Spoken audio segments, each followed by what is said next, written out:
Welcome to the Radiant Life with Tatiana. I am your host, and I'm obsessed with empowering you to live and create the best life possible. I'm a master mindset coach, breathwork facilitator, and a passionate little Latina who loves sharing the magic behind your subconscious mind and energetics. If you're looking to uplevel your mindset, learn all about spirituality and manifestation, and to be inspired in making a change to embody your best self, you are in the right place. My goal is for you to see and unlock your limitless potential, to have the tools to break free from the chains holding you back so you can create and live your most radiant life. I am so excited to have you here listening today. Now let's dive into today's episode.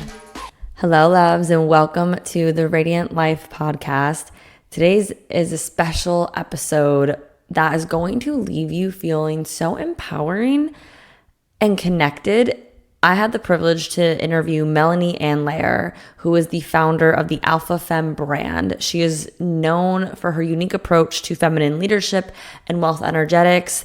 And she shares her story, how in 2013, she was bankrupt, left sleeping in her car, and began to build her business. Even had her first coaching call from that front seat of her car to now building a massively known brand and business that's generated over $70 million. And she has just continued to make a massive impact in the world, in her clients' lives, and a unique approach. She shares a lot of how she has found the balance of feminine and masculine energy, releasing control, not numbing ourselves in this day of world, and finding what works for us. This is really an episode for fellow entrepreneurs who are maybe feeling burnt out, maybe not feeling aligned with what others are telling them to do. And she's really here to help remind you and guide you to finding what works for you and finding the energy and the flow that's going to lead to your success. She has been able to accumulate everything she has without going viral on a YouTube channel, without a well-renowned podcast or book, not even a website. And everything she shares today is just super inspiring and empowering of finding balance for us to be able to find freedom and making sure we're not numbing or becoming even slaves to our businesses and careers. And she's just lifted a veil for me, even just listening to her day. I've been seeing things in just a different perspective, and I'm just so excited for you to hear the words of wisdom she has to share with you. So I'm going to stop talking without further ado. Let's get into today's episode. Hello, Mélanie. Welcome to the show. I'm so excited to have you here today. Thank you for having me. I'm so happy to be here. I know we're in totally opposite sides. We were just talking about how you're in Canada and I'm in South Florida, but we're both bundled up here. So and even visually, like you're dressed in white with a white background and I'm dressed in black with a black background. We're like complete the yin and yang today. I love it. Well, we were just talking about your story a little bit, there's a lot to it, but I love starting off these podcast episodes, just sharing about who you are, what you do, and how you got to where you're at right now. You've built such a big brand and company and success and an impact, but can you share a little bit more about us? Like, how did you get to this place? Okay, I'm going to give you the fastest story I've ever told. Okay. So in 2013, I basically broke up with a partner that was very much involved with my career. I got fired from my job because of it and ended up going bankrupt in the front seat of my car during the winter in Canada, and ended up sleeping in the front seat of my car for months. Wow. My family and I were at odds at the time because they wanted me to break up with that guy for so long and I wasn't doing it. And my parents had always wanted me to really focus on my education, and I just was not passionate about school. The logical mind is just it's not enough for me. And so I'm a daydreamer, I'm a visionary, I'm an artist. Like I had a very hard time focusing, even a lot of anxiety when it came to exams, like just not good at the whole thing. And so everything my parents wanted me to be, I wasn't. And it made me just resent the whole everything. So next thing, I resented everything and everyone. I'm completely by myself. I'm self-sabotaging my life to the maximum. Like it's just a mess. And through a series of miracles, I end up finding personal development work and diving into my own life in a way where it's like, where the heck, what have I been doing? And really learning about masculine and feminine energy. And so I had nothing to lose anymore. My relationship was over. My relationship with my family was broken. I had no close friends. My business was dead. My my financial situation was dead. So I just spent my entire life studying just feminine and masculine energetics for my own well-being. I never in a million years thought that would become a career because I was too low to even consider that I could do something with what I was learning. It was really just to try to help get me out of where I was. But one day, one of my friends that I hadn't spoken to in a very long time called me while I'm sleeping in the front seat of my car, and she's going through a hard time. And it's as if everything I'd been studying just came out of my mouth, and it came out really well. And it really helped her. And a few weeks later, she was like, I have a bunch of friends that want to hire you. How much do you charge? And I was like, I don't charge anything. This was not, what do you mean? And she's like, no. Like they want to pay you for real for what you've done. And I'm just like, I don't want to tell her I'm sleeping in the front seat of my car. This doesn't feel like the right time. It didn't feel like the right place. And so I fought her a little bit, but she was like, they want to pay you. How much do you charge? And so long story short, I started my coaching business from the front seat of my car, was the invisible coach. I did mindset coaching for people who wanted to change the way they felt about their lives. So this wasn't about change your life. It was about change the way you feel about yourself without anything having to change. It was one of those, you go first, the universe responds. Stop trying for people to change. Stop trying for your marriage to change. Stop trying for everything to change, and just start actually doing the inner work and see what happens. And so it was a fascinating thing because this word of mouth business grew. And next thing I knew, I'd built a 6-figure business out of the front seat of this Honda Civic. And I was this invisible coach. And all of a sudden I was getting recommendations to even speak in businesses so I could help with the logistics in the workplace and relationships in the workplace and conflict resolution. And then my old career in sales kind of came back, and I started teaching sales in the workplace. And it just kind of started to grow on its own until I eventually came online in 2016. Very bad at it, actually. And my first language is French. And so I had to choose online whether I was going to go French Canadian or English. And the thing with my English is I'd only ever really spoken Fringlish. So that means I don't have the right word in English. I just changed languages. Like I didn't have a very refined language. Plus I went to school in French. So all my spelling, my big words, everything was all in French. Wow. So I really studied the English language massively in order to be able to represent what I wanted to in the online space. And in 2017, I created a brand called Femme. And I just remember the feeling inside the first time I said the words Femme. It was like, oh my gosh, this is my brand. But it felt so big. I was like, I'm going to have to like step up my game, because if I'm going to call myself Femme, that feels like something really, really big. And so I stepped up my personal development game for myself even more. I focused on myself so much. I really led by example. The whole goal of my company was like, I go first and I pave the way and I lead the way. And if I can do it, they can do it. It was very motivating for me to know that anything I did could impact other people. And so I started my first Facebook group online with 100 members in it. It took me weeks to fill it to 100 members. And I just did my absolute best that first year. In 2018, we had our first $1 million year. The Femme group now has like 34,000 members. I've built my entire business organically. I still don't have a website. Everything I do is through social media. And we celebrated $70 million in cash this year, career to date, since 2017.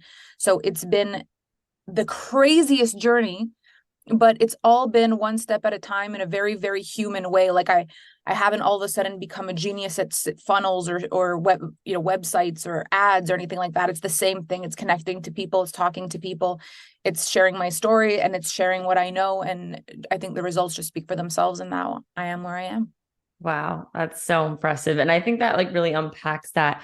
I was going to ask you a question of like what you think, you see in business owners or entrepreneurs as a block? And do you feel like I'm making an assumption here. You just said you don't do ads or funnels or this website. Do you feel like people think that they have to have all these fancy gadgets to be successful? I think that's a very big reason people sabotage, is because there's a certain thing someone told them they needed to do. And they're like, oh, well, if I've got to do that, then I don't want to do it. Instead of having the creativity and the imagination to say, well, if I don't want to do that, but I want to be successful, what else can I do? And I feel like that resourcefulness really got me here, because I don't feel like a business woman. I feel like a business artist. Like everything I do has more to do with the art and the energetics and the impact and the influence and the vibe and the like, what makes it that some things just go viral and other things just don't work? Like, what's the energetics behind it?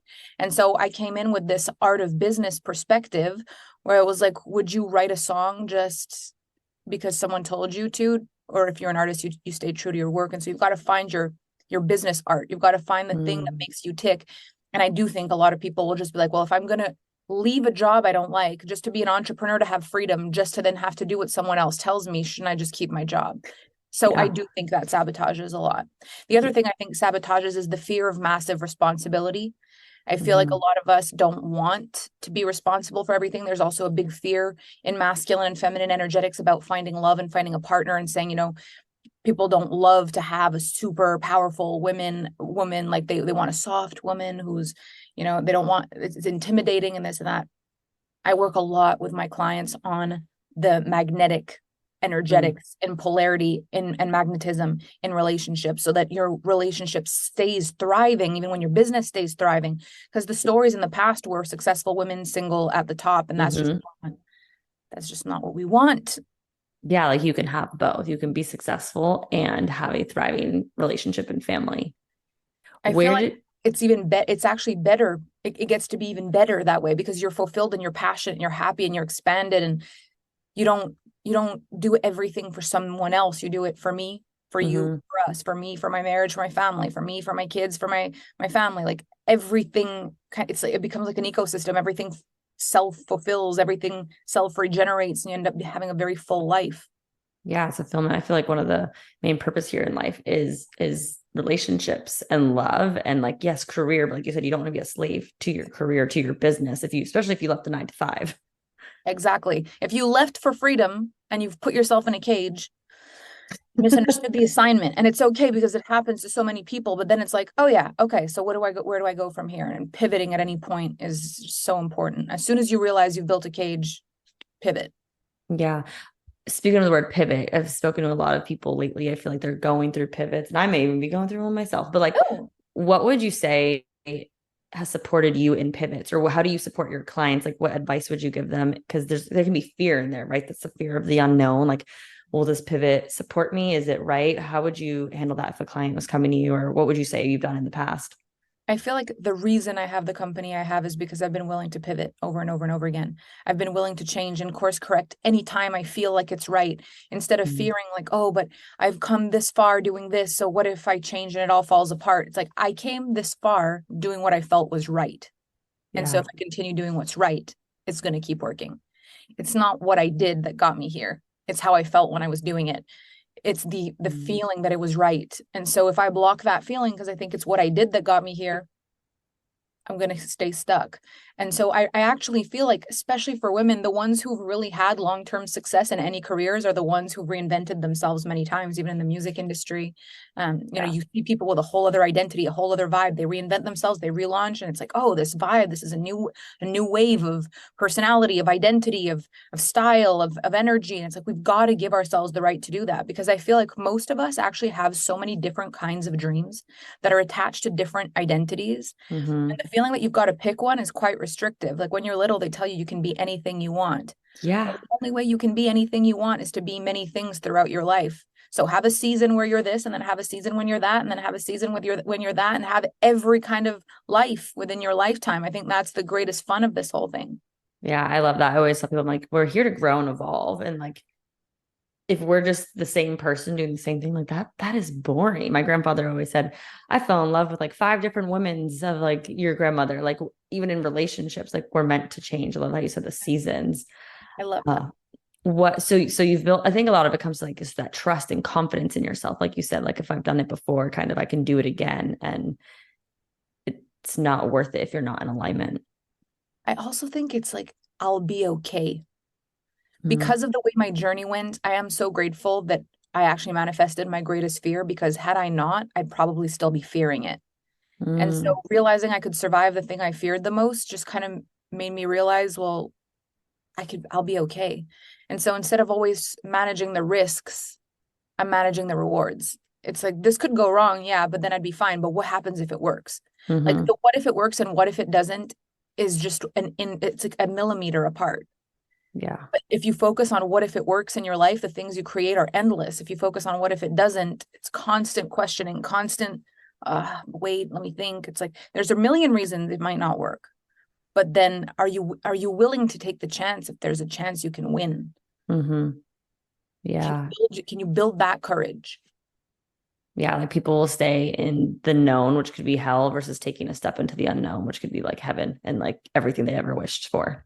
And if it is hell, well, it's just the hell you don't know versus the hell you already knew. And then you'll have another idea and it'll move. Everything moves. Everything's temporary. Failure is temporary and success is temporary. So move.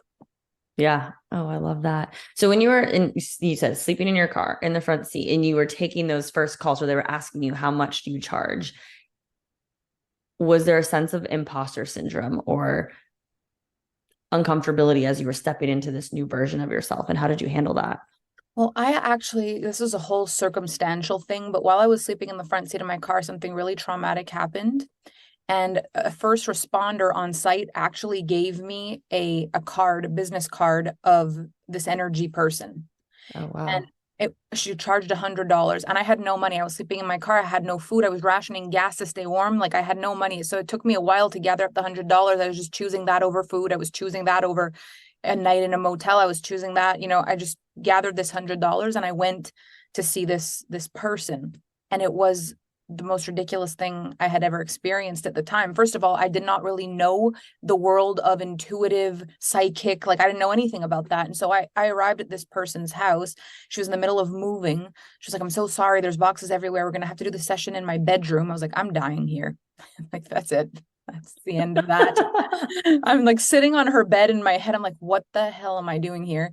And the session was it felt like someone was reading my astrology out of a newspaper. Like the things she was saying were so far-fetched. At this point, I was sleeping in the front seat of my car. Nothing had happened yet with the friend or anything like that. I was just miserable, heartbroken, and broke. And she's like, you're going to change the world where the mountains meet the ocean.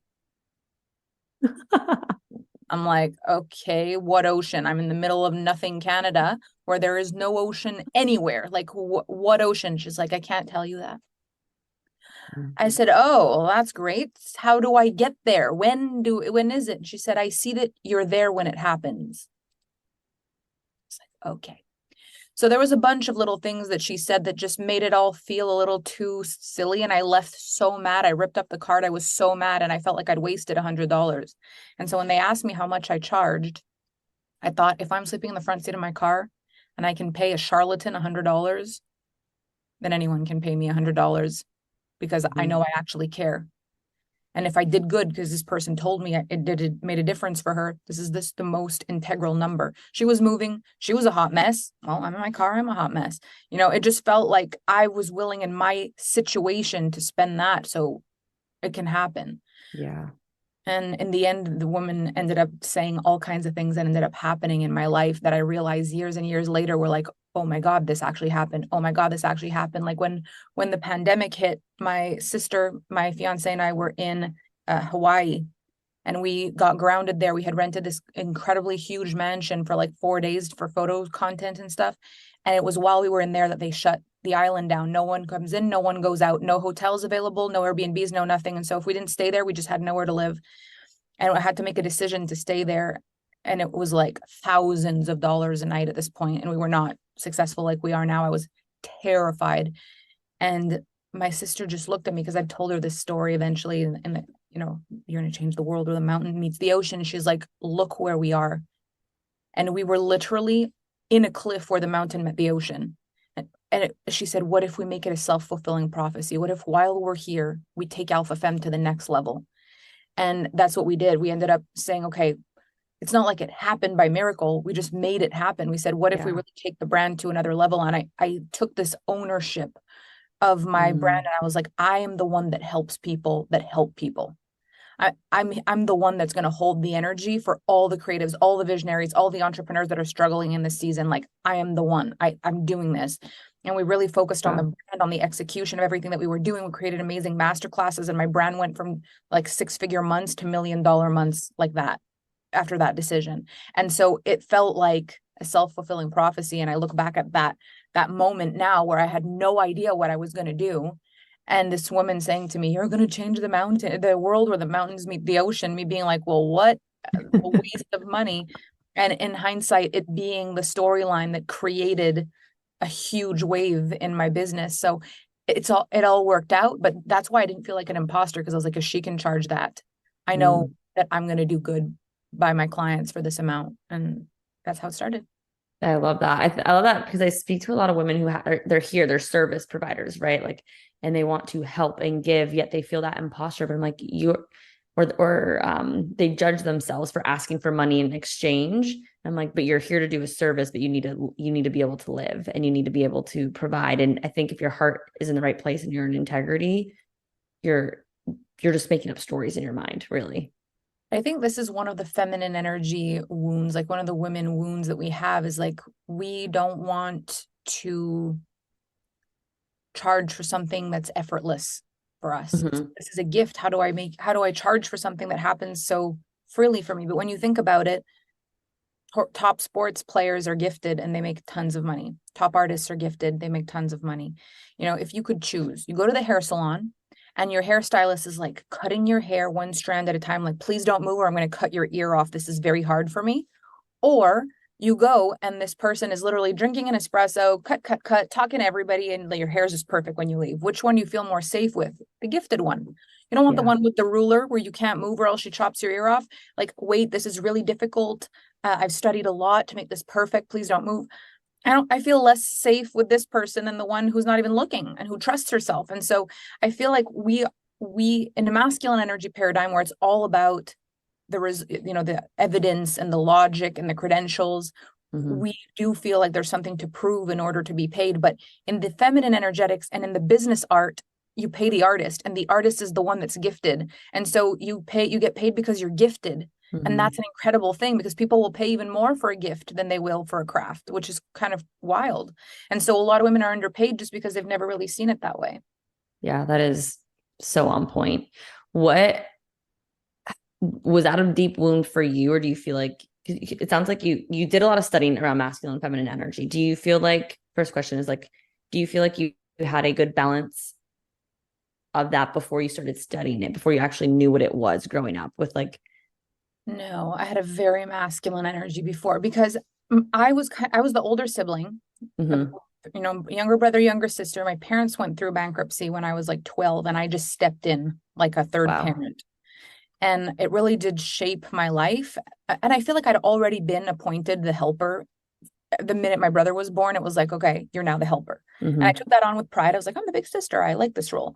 But then I took it to a whole other level. Like I was the one taking care of my brother and sister while my parents went to work. And then I took a job. I built a company after hours at school, helping kids to finish their homework and study English after school. And so like, I really stepped in a major way. And I think I got a lot of my safety from knowing like, if my parents are having a hard time, at least I can do it. And so it's like the more I was secure and the more I was providing, the more safe I felt. So I was very in masculine. It was always about controlling the outcome to make sure that I was safe and the people that I loved were safe. And so that's why when everything fell apart and I found out I was safe when everything fell apart, this was the perfect timing for me to learn about surrender and feminine energetics, because now I have a beautiful balance. I'm able to really do what I've got to do, and I'm able to totally surrender in the trust. I don't really do goal setting. I do a very much more feminine approach to business. As I said, it's the art of business. And so it's much more about each creative project in their own wave, each creative project in their own result, independent of each other, not because I'm trying to hit it, but because I give it my best and I'm excited to see if it's a top hit, if it ends up being top of the charts in my business. And so I've said so many times, I don't think I could ever built what I built now with a goal, because my mind would have told me I was crazy. I wouldn't have been able to figure out in logic how it works. I wouldn't have been able to know how to do it. Because the fact is, when it comes to huge art goals, you wonder how to do it until you wonder how you did it. Like there is no perfect step-by-step roadmap, or else every artist that ever hit a one-hit single would write 2, 6, 10, 12, a million. And how many one-hit wonders are there? There's so many. Every Hollywood producer, every good movie, there'd be 10 following it. There'd only be good movies if there was a way to exactly measure art and hits. There isn't. And so it really is more about getting into that flow, getting into that vibe, working on the energetics and trusting and having an energetic projection, like a vibe that I'm feeling into, and something I want to live and how I want to feel, and the fulfillment and my intentions. And that brought me beyond any goal I could have ever tried to logic my way into. Wow, I love that. I love how much you're bringing like the art. I've heard a lot of like energy around business, but I love how you're just comparing it to art. It lands in such a different way. What would you say to the woman who feels like she isn't creative enough or struggles to tap into her feminine and that creativity and tapping into the energy, and it's because she's been so programmed to be goal oriented masculine and doesn't even believe or doesn't even know how to tap into that to even heal that wound. Well, I do think there has to be a desire because for some people, they do value more the logical mind, and there's nothing wrong with that whatsoever. Like what I've created does not rival traditional education, does not rival logic. It's just either an addition for people who feel like it was an incomplete modality, or for the people who've been feeling the way I felt their whole lives, like they didn't fit into the traditional education system. It's like there's an Einstein quote that says, everyone's a genius, but um, if you judge a fish by its ability to climb a tree, it'll spend its entire life thinking it's stupid. Yeah. And I feel like that's kind of what I was experiencing. All the things that made it that I would get a good grade. Like you get an A, you have a good brain. I couldn't do those things. Didn't Mm-hmm. matter how much I studied. The minute I sat in front of the test, everything I knew went blank. But I knew every word to the Spice Girls and the freaking Backstreet Boys, and I knew I knew everything I cared about, but I could Yeah. not remember things that had pressure to remember. And so I feel like in this way that I've brought to the marketplace with this art of business, there is this opening, but it has to be something that someone feels in their soul. Like you hear me talk about this and you're like, oh my gosh, this is what I've been wanting my whole life. And then it's entering discussions about this so that Mm-hmm. your mind can open, because you've probably been listening to a very, hierarchy and very, this is the way, and very streamlined and very, this is the order and this is how we respect things and this is what we do and this is the logic for so long, that trying to just unleash yourself and be like, okay, I'm a business artist. It's just, we feel a little bit like, barefoot goddess lost in the wild. It's like, okay, but how do I earn like this? And how do I? So I feel like coming into discussions, kind of what we're having right now, and speaking into this, your heartbeat starts to quicken and your breath starts to quicken. It's like, oh my gosh, I feel home here. And these discussions start to open up your spirit, and then you feel the pulse to try something on. And then all of a sudden, this feels more meaningful than anything you've ever done before. And it feels more successful than anything you've done before. And then the pivot kind of feels effortless after that. I love that. It's kind of just like dipping your toes and going slow. But I think there's power in surrounding yourself with individuals who can have these conversations to kind of open that Yeah. world for you, for yourself. Of course. And you've got to value this kind of discussion. Like, not everyone values this kind of discussion. For Mm-hmm. some people, they'll listen to it and they'll be like, this is not for me. And that's perfect. But when it is for you, that's the sign. It's like, this is the kind of thing that if I listen to this daily, I am going to be more productive, more creative, more successful. This is right for me. This is the kind of thing I should be thinking about and talking about. This is where I'm supposed to be. Like, we feel it when we find our place. And I feel Yeah. like I've created a little slice of the world where people are like, I feel home. This is for me. And just being in the conversations kind of cracks the code. Yeah, I feel like a lot of like the last few years, especially to a lot of people realizing like this does not feel home for my soul in alignment. And I mean, I haven't experienced that, but I think it's having the courage to then be curious of like, okay, what does feel like home and how can I lean more into that? I have a Yeah. lingering question that keeps popping up. Alpha Femme, I mean, huge name. Yeah. How did you, like, how did that come up? Did it just drop in your head one day? Like, where did that come from? So it's really interesting because I always struggled to find my company name. Like at first, I just called my company MLI, which meant Melanie Layer Inc. And people used to ask me, what does MLI mean? I was like, gosh, I need to find something more interesting than this. And so I was like, it means making a lasting impact. And so that was the name of my company for a while. Then eventually I had the boss vibe, still very much so kind of teetering on masculine energy. But my partner started getting interested in men's work, not Mm. not to make any money of any kind, but just to create a space for, because he kind of realized as I was opening up about what I was learning, that there wasn't a lot of soft spaces Mm-hmm. for men where you could just not be full hardcore spiritual guru wearing no shoes and speaking softly, or like warrior walking through fire eating wood, like where's the Yeah. middle? And so he wanted to create this space, and I had this feeling one day. We were at a restaurant. He was opening the door, and my partner is 6'5", and he's, very just, he takes up a lot of space, and people always look up to him, and everywhere we go, people ask him for directions. People ask him for stuff. And I said, if you ever had a brand, I know what you should call it. And he was like, okay, what is it? And I said, the effortless alpha. Because I feel like you have this like alpha leadership thing, but I don't even know if you realize how easy it is for you to do that. People just calibrate to your energy. They're just like, they surrender into your leadership so easily. I know I do. And he was like, I really love that. And so his thing was the effortless alphas. And I was at a retreat for one of my clients, and there was a thing I was talking about feminine energy and all the things. And one of the ladies asked me, so your partner has the effortless alpha. What is the alpha? What is the female version of that? And I didn't even think. It just came out of my mouth. I said, alpha femme. Ooh. And I swear I felt it from the top, like my head to my toes. I felt emotional, and I was just like, alpha femme. Like this, first of all, touches my French Canadian roots with the French word, the leadership. And I always used to talk about she who leads herself. Mm-hmm. She who leads herself will change the world. She who leads herself. And it was like alpha femme, she who leads herself. And that was it. I just Googled it everywhere. I couldn't believe it didn't exist. I was like, this is my brand. This is insane. I can't believe it. And wow, that was it. And then now here you are. That's a great story. Oh, I love that. I think it's so cool. It's so powerful, and it's really here for you to have brought it into fruition. And I think it's important for everyone to believe. I feel like we all have unique gifts and talents and missions here. And I never believe in coincidences. It's synchronicities. And it's a moment like that everything just kind of falls together. Yes. So as you were building Alpha Femme, and like you said, you've hit massive income milestones.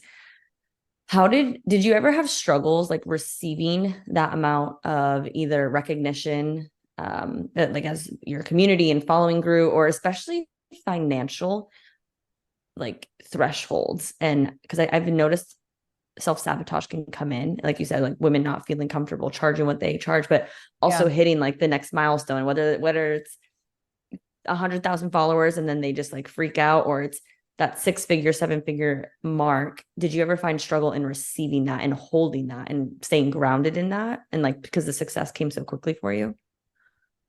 What's interesting is in 2018, before we even ever had a 6-figure month, I was getting a lot of clients asking if I could teach money work. And I was like, I can't. Like I'm making $20,000 a month. Like, what am I going to talk about money work? I'm not the right person for this. And so I just kind of rejected it. Every time someone would say, would you ever make a course about money? I was like, no. When I hit $50,000 a month, one of my clients was like, I want to buy a money program. And I said, well, I'm making one in 2 weeks. And I was like, what the heck was that? No, I'm not. Like, why did I say that? And I panicked because I was like, I don't have a money course. Like, I don't want to do a money course. And I don't even know why. I don't know why the pull came out. I remember speaking to Kevin and being like, what the heck was that? And he said, well, if you said it, it's going to happen. He said, you've been saying no for this many months. Why would you say yes now unless something was coming? You've got to trust. And we were just going on vacation too. And I was like, oh my God, like this is the worst time. I'm not going to be able to relax. And the weirdest thing happened for me while I was on that trip. In the middle of the night, I woke up for 4 nights in a row. I woke up and had these like breakthroughs around money, and Kevin wrote them all down. I like channeled money work for 3 hours a night, 4 times during this trip. And I was trying to find a name for the program. And my uncle, who's actually dyslexic, helped me find the name for it. He was like, what about, because I was like, what's a word for like so much that you can't understand it?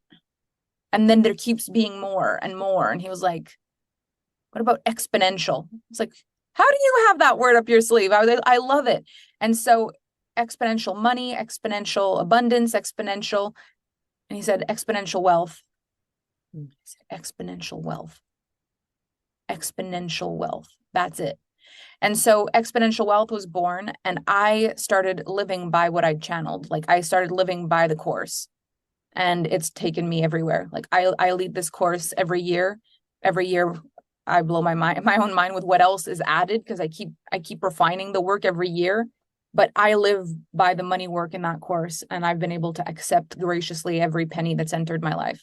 Oh, that's awesome. I love that name. What, oh no, it just blinked. Come back. Okay, exponential wealth. Oh, intuition. You seem Yes. very, very in tune and connected, and like the moments of Alpha Femme, the name coming to you, the moments of even just this program, you saying yes, like just your soul speaking without the flesh really come in. Were you always this connected to yourself, to your intuition? No, because I was so in control before. Like everything was controlled. I was constantly overthinking everything. There was no space for an idea. It was like, I've got to think about what to do right now.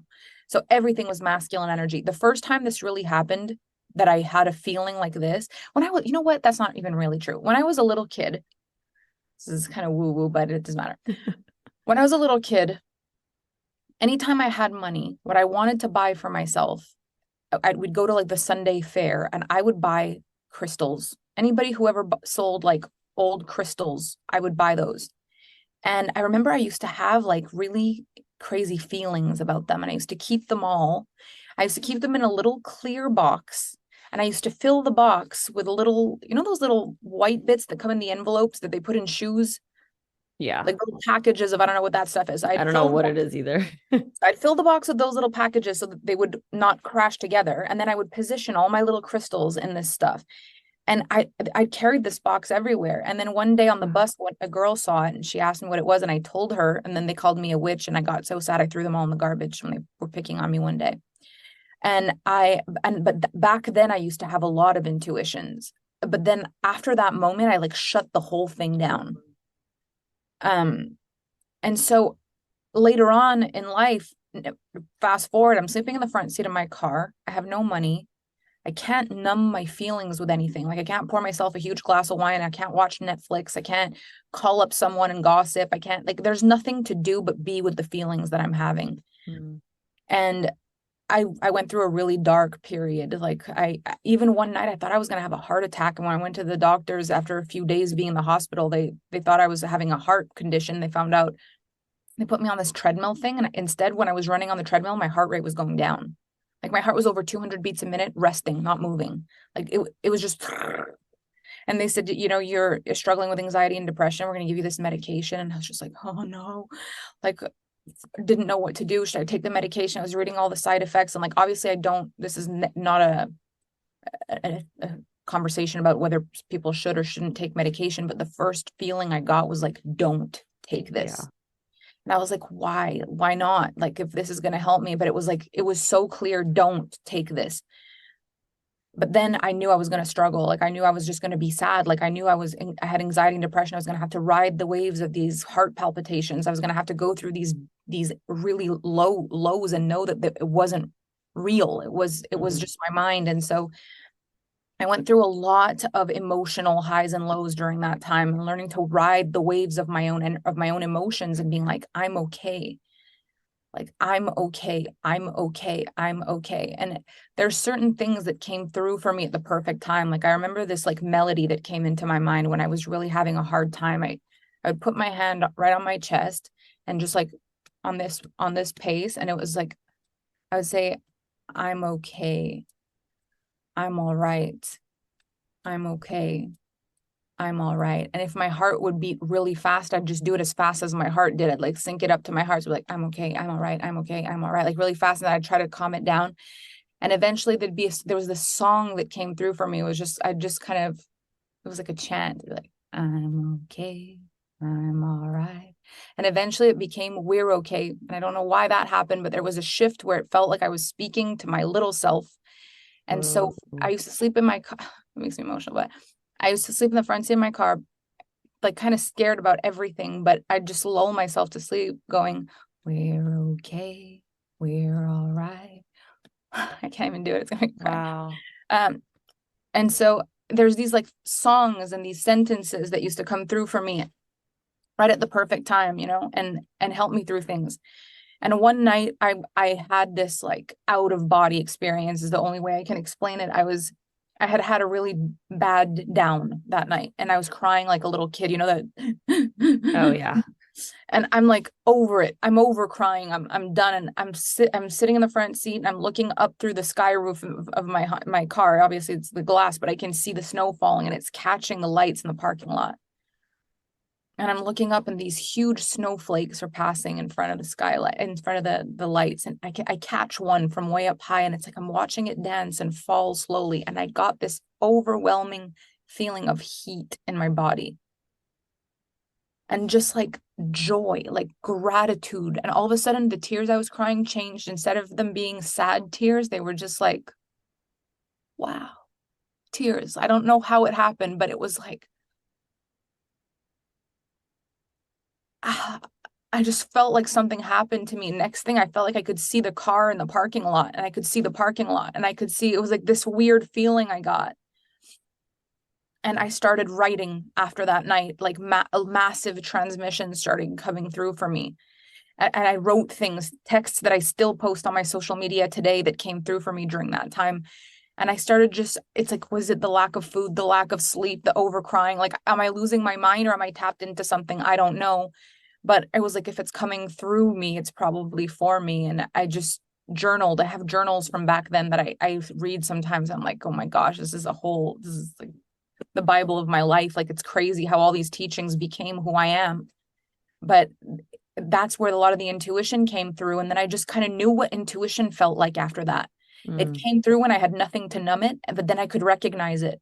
And so now I can feel it. There's days I'll get all hot, that same feeling. And it's almost like a feeling of deja vu, and my heart starts to beat a little faster. I'm like, I've got to write, or something's coming through for me, or something's going to happen. I have a thought, I have a feeling. And it's the coolest thing that I can recognize it, because before this whole thing, if this would have happened, I would have thought I was having a panic attack, or I would have thought I'm overwhelmed, or I'm stressed, or I would have been like, I need a glass of wine, or like, let's just numb, let's stop talking about this. Let's open the TV. Like, these are all very similar signs to stress. They actually feel like an opening for a call that's coming, like something in me is ringing.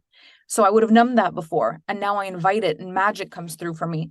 My clients are always asking me, like, how do you come up with so much new stuff? You've been doing this for a freaking decade, and you have a new masterclass, a new program, a new thing. Like, how does this? And I'm like, it's not me. I don't sit and think. I get this feeling, and it's like, this is the new thing. It's like a song, like an artist that could write a song, but I create bodies of work that help people move. That's so powerful. Wow. The numbing part keeps showing up. And I feel like I would love to talk on this a little bit. I feel like in society, there's so many ways to distract and numb. What would you say do you see is like the most common one that people don't even realize that they're numbing from the possibility of connecting to their intuition? Well, I'll speak for women, because I feel like the biggest thing for women is control. Like, we shift into our masculine side so far that we kill the intuition completely. Yeah. And so instead of finding like, is this partner correct for me? It's like, let me change this person. They have potential. Instead of like, is this the career I'm supposed to be in? It's like, well, let's just make sure I'm the best at it, so I don't need to question it. Am I supposed to? Well, let me just make sure that we override every question with a definite success in masculine energy. We can't sit in the void very well. We're not good with, there's a question mark in my life and I'm contemplating how I feel about that. It's like, I don't feel good, I need to fix it. And I think that is how we numb the most. We're not comfortable sitting in pain and contemplation and questioning and having a moment in our life where it's like, what do I want? What do I desire? How do I feel? What is right for me? We numb those moments so fast, we don't even have time to think. Oh, this is just synchronicity here. I literally had this conversation with my sister yesterday. Oh my gosh, of course. Yeah. And she was like, just do nothing. Like, I was just in the bath, like, I felt numb, but it was just like, I just had to be in that moment without, again, like answering those questions or trying to take control. So that was just speaking to me, but I know everybody else listening lands. But yeah, numbing can be in a form of control. It was a really good way to put it. Like, I don't want to feel this, so I will control the outcome to feel something else. But there's something in the feeling you're feeling. That's where a lot of your intuition is. That's where a lot of your gifts are. If you're willing to sit in the void, in the moment where you don't know, it's just, that's not been encouraged. But if you think about art, if you look at your life like art, if you look at your business like art, you look at the top artists that we really admire, even though you look at Taylor Swift, for example, she'll take 2 years off, she'll disappear, you won't even hear her, then she'll come out with a new album. It's not people that are producing a new song every day, every week, every month, constantly in the spotlight. Like, people take a minute. They're either on stage or they're naked on a yacht somewhere and no one knows where they are. They have to take time to be completely unplugged for the music to come through. You need to be completely unplugged for the music to come through. Sometimes your life is just craving silence and void, but we're so worried about immediate gratification and so worried about how it looks and keeping up with how it looks. And especially with online businesses, I do think we get sucked into that trap because everyone's celebrating a new milestone and everyone looks like they've got this new thing or they're doing this new thing. And there's this feeling of trying to keep up with how it looks. Mm-hmm. And my biggest thing for me is it doesn't matter what it looks like. What matters is what it is. Because the strongest frequency on earth is the frequency of truth. And so I want to make sure that I'm living on the frequency of truth, not the frequency of what it looks like, because that's where you lose yourself. Wow. Yeah. Then you get burnt out. Very fast.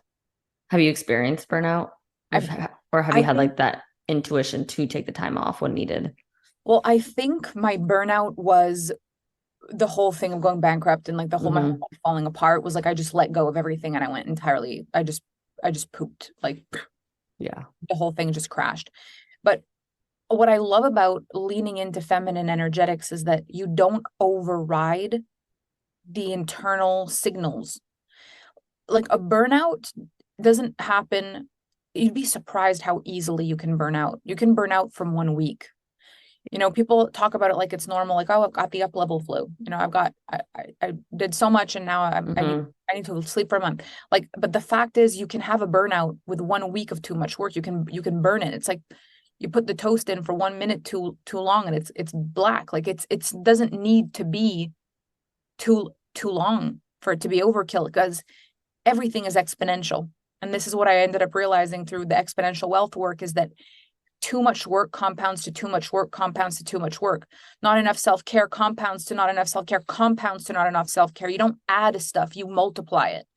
And so when you find a way to find your flow in feminine energetics and you say, I'm multiplying this flow, well, your flow gets multiplied. When I look at my company now, it's where it is because it was exponential.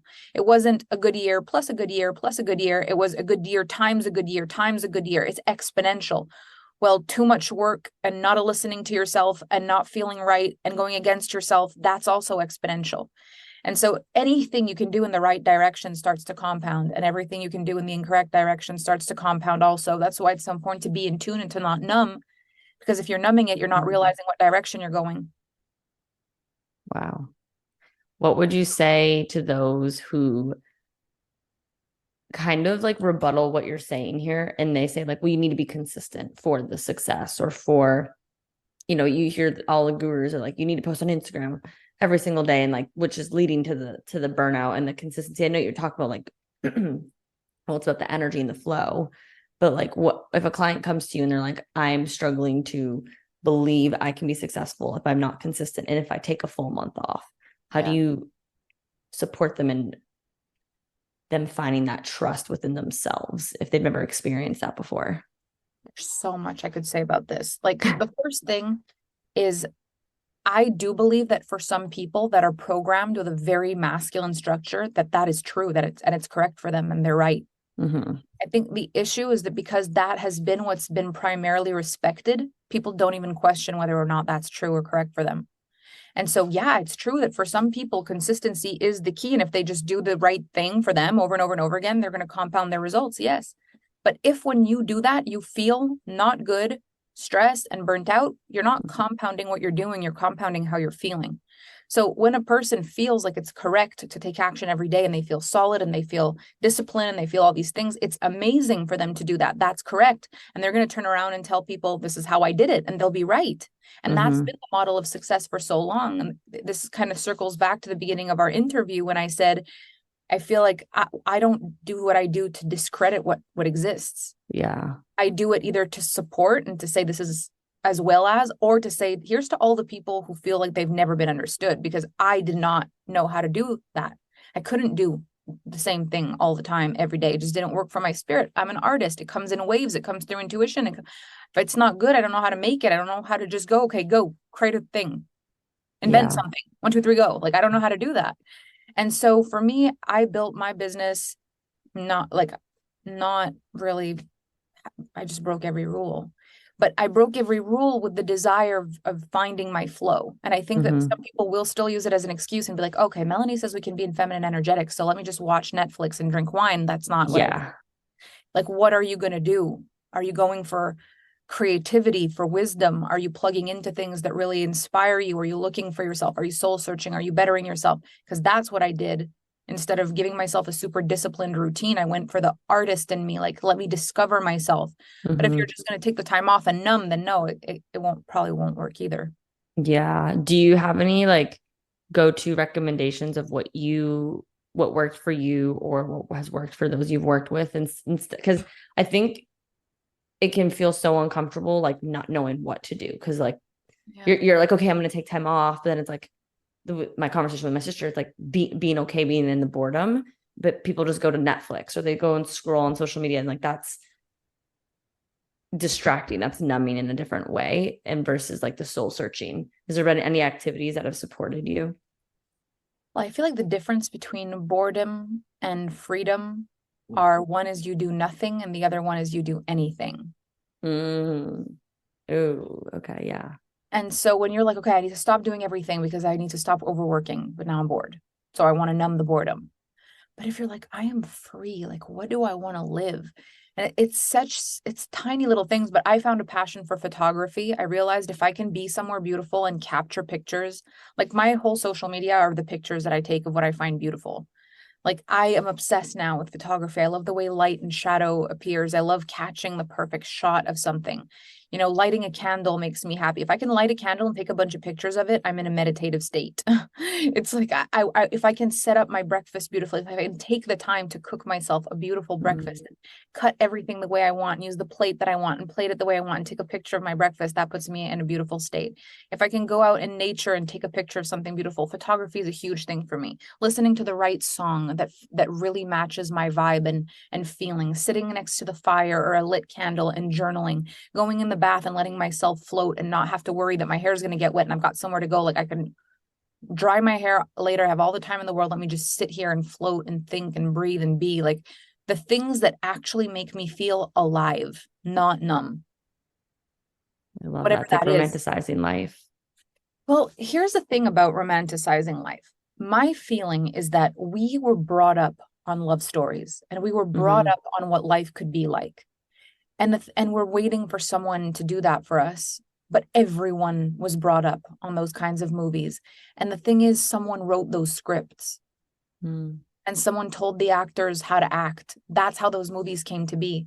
And so if you want a movie like that, you got to write the script and you've got to direct yourself to be that part. And so I realized the days that have been a work of art for me, I created the set, I wrote the script, and I directed myself as the part of the person who was free today. Like, that was my job. If you want to have the life that feels like you always dreamed your life would be, you've got to create the set, the storyline, and learn your lines. Like, that's the only way we ever get that, or else we wait for someone else to set the tone for us. But everyone else is waiting for someone to set the tone for them. Who starts it? And so, yes, Yeah. I have romanticized my life in a way where it's like, okay, this is the day that I have and how do I want to remember it? I live my life the way I want to remember it in hindsight. Mm. Like, today, I have the power to make memories. It's all about how I'll remember it. And so, yeah, sometimes it takes a little bit of preparation and sometimes I've got to organize myself, but then I can flow. It's like the masculine energy creates the container and then the feminine flows throughout the whole Mm-hmm. thing. Like, I just took myself to California for my birthday and I planned everything so that then I could just go be, and I'd just walk into the restaurant at the right time and I would just go and do the things at the right time. Everything was just set up for me. I set it up before, but then while I was there, I was full feminine energy. And so I got to live the most extraordinary thing. And people will be like, how did you have time to fit all that in? I planned it before I went. I Mm. decided, I set the tone. I created the movie scene. I learned the lines. I set the tone. I made the things, and then it's this incredible thing. You've I got to learn love the that. balance of your feminine and your masculine. That is so, so a well way to put it. Wow. Great. What What supported you in learning so much around the feminine and masculine energy? I know you said you did a lot of learning when you were living in your car. Was there a specific mentor or book or anything that really like helped you lean into this for anybody who's like, I want to learn a little bit more around this? So I actually became entirely obsessed with this because it felt like the closest explanation of why my relationships weren't working. Mm-hmm. It was like, why is this hard? Mm-hmm.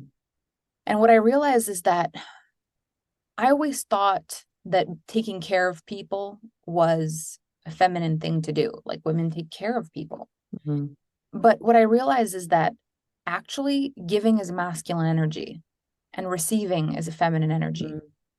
And so even when we mother people, it's a masculine energy. And it blew my mind when I started doing this research because it was like, if mothering is a masculine energy, then what the heck else is masculine energy? Because I would think that being a mother is the most feminine thing you can be. But then when I really thought of it, when it's like, take your shoes off. Did you brush your teeth? Have you done your homework? Sit around to the table. Don't speak to me like that. Like, that's not feminine. So mothering is the doing of being a mother. Mm-hmm. And we do that to everything and everyone. And so what's the alternative? And then I started realizing in business, even like controlling the business outcome, trying to get people to buy versus attracting ideal buyers. Social media, trying to get, writing a hook, trying to get a thing versus like attracting your clients through the art of your expression. Like I put this stuff in everything. And so I feel like the quest for the energetics became an insatiable thing for me because I realized it was everything. It became the gateway to my art. And so I would say if you go down the rabbit hole of masculine, feminine, you're going to find so many things in so many different contexts. And like the body of work I've created now is literally the greatest body of work I've ever found because it's everything I've ever tested and tried and seen and discovered and created. But I think it's a long process to learn this because you've got to figure out what resonates true for you and what doesn't. You've got to find your balance. And so there'll rarely just be one teacher that tells you how to do it. It's going to be something you study to find your balance. Yeah, that's really good. Wow. I love the mothering part because that's so true. Like it is so masculine, but you really don't think that. Like I don't think I ever thought of it that way before until you just said that. I know, blew my mind because we mother to take care of, but we also mother to control. And so kind of releasing that and being like, what is my feminine role in life if I'm not mothering? Like what else is there that is actually feminine energy that's not mothering? And it was a whole other world to realize magnetism, sensuality, just like feminine essence, like all these things that I would never have contemplated before. And I think for a lot of us, there's this like, there's a rite of passage into womanhood that we missed the mark. Like no one gives us this rite of passage. You're a little girl, and then all of a sudden you're a woman. It's like if anybody touches you, you call the police, to if you're not having sex in your marriage, there's something wrong with you. And it's like, where was that line? Where did I miss the line of self-expression and feeling safe and feeling sensual and feeling self-expressed? And where did I miss the line between, like, there's this line that nobody teaches us to cross. And I feel like this has been the journey for me into transitioning into Alpha Femme, really has been this rite of passage into womanhood and understanding feminine energetics and claiming that romanticized version of womanhood so I can really live a fulfilled life that really enchants people when I share, because like, gosh, I want that. And it's like, okay, well then do it. Like we get to do that. We get to choose this kind of life for ourselves. There just has to be a moment where there's a reason for us to uncover the fact that we could do that. And so it comes in a conversation with a stranger. It comes through in a podcast. It comes through, in the dark night of the soul in your life in a parking lot. It happens when it happens. But if you are meant to live a life beyond what you've been doing, something or someone will fall in your path and guide you into your awakening. And I believe that profoundly. Yeah, 100% that synchronicity part. Yeah. Oh, well, you've just dropped so much wisdom and I want to respect your time. I have these 3 quick little questions that I'd love to ask guests when they come on. For you, if you were to go back to the woman sleeping in your car like maybe there's somebody listening today that just feels like they're in that low point. What would be just like a few words of advice or encouragement that you could give to her that could speak to those listening today? Honestly, we're all right. We're okay. Yeah. I'm going to think of that song now every time. Yeah.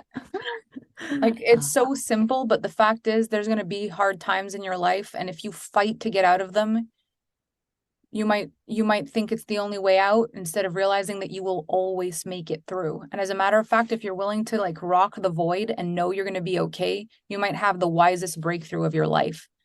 So we're all right. We're okay. Just trust your life. I love that.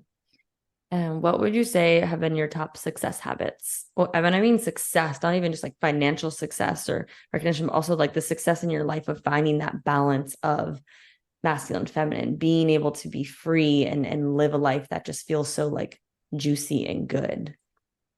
So the first thing, I call it the walk of gratitude. So 1 foot in desire, 1 foot in gratitude. So 1 foot, the only way you can walk is 1 foot on the ground and 1 foot walking. It's the only way. 1 foot on the floor, 1 foot in the air. So the foot on the floor is a foot in gratitude, grateful for what you have. 1 foot walking forward in desire, continue to dream. Don't ever get to the point where you're just so grateful for what you have that you don't think you can dream anymore, because then you stand still. Don't ever get too excited that both feet go up in desire, or you fall on your butt. 1 foot in desire, 1 foot in gratitude. 1 foot in desire, 1 foot in gratitude. 1 foot in desire, 1 foot in gratitude. The walk of evolution. That's one thing. The other thing is that our life is a mountain with no peak. There is no success where you made it all. You're just going to get to go as far as you can.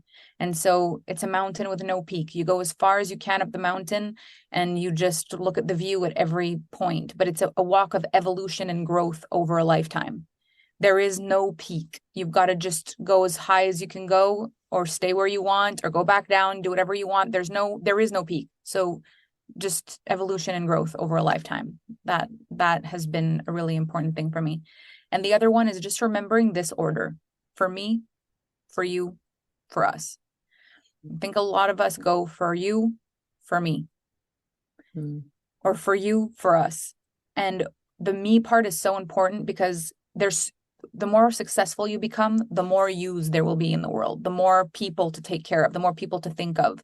And so if you come second, and eventually there are thousands of clients in your world and thousands of people who know you and need things from you, then for me never comes. So it's got to be for me first. For me, so that I can love this life and it's sustainable for me to do this for a long time. For you, because without you, there's no us. For me, for you, for us. Us is the frequency of dreams come true. I feel like the more people are affected positively by your dreams, the more supported you will be by God, Mother Nature, the universe. So if there's an us, there's a way. If your dreams only fulfill for you, they'll be harder to receive. But if it's for me, for you, for us, the gateway will open.